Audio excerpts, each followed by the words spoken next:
Hi everyone, welcome to today's session on trading and profit and loss account. In this lesson, we'll learn how businesses understand their performance and profitability through financial statements. By the end of this video, you'll know how these accounts help determine whether a business is making profits or suffering losses. Here's what we'll cover today. First, we'll get an overview of financial statements and why they're important. Then we'll explore the fundamentals of a trading account, how businesses calculate gross profit. Next, we'll move to the profit and loss account where we find net profit or loss. And finally, we'll see how everything connects to give a complete picture of business performance. Financial statements are summaries of all business transactions recorded during a particular period, usually a year. They help us answer an important question: did the business make a profit or face a loss? The trading account focuses on the buying and selling of goods or services to find gross profit or loss. The profit and loss account goes a step further and includes all other incomes and expenses to find the net result. Together, they show the overall business performance, how efficiently a business is earning and spending. Now let's understand the trading account. Its main purpose is to calculate gross profit or gross loss. Basically, the profit from buying and selling goods before considering other expenses. On the debit side, we record all direct expenses like purchase costs and manufacturing expenses. On the credit side, we record sales, revenue, and closing stock at the end of the period. If the credit side is greater, the business earns a gross profit. If it's smaller, there's a gross loss. This account gives us the first clue about how well trading activities are performing. Let's break it down further. On the debit side, we include opening stock, the value of goods at the beginning of the year; purchases, total goods bought for resale; wages, carriage inwards, and freight, all direct costs related to producing or buying goods.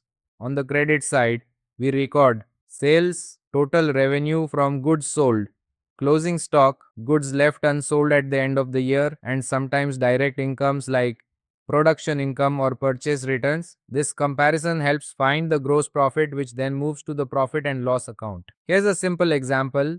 Suppose total sales are 1 lakh rupees and the cost of goods sold is 70,000 rupees. Subtracting them gives a gross profit of 30,000 rupees. This means the trading activities were successful. The sales earned more than the cost spent on goods. That's the main goal of the trading account, to measure the efficiency of buying and selling operations. Once we know the gross profit, we prepare the profit and loss account.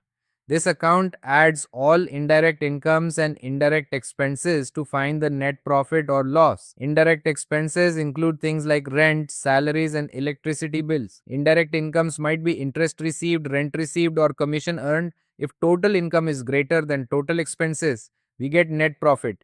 If expenses are higher, that's a net loss. This shows how profitable the entire business is after all costs are considered. Now, how do these statements work together? First, the trading account calculates gross profit. Second, that profit is transferred to the profit and loss account. Third, we add indirect items to find the net profit or loss.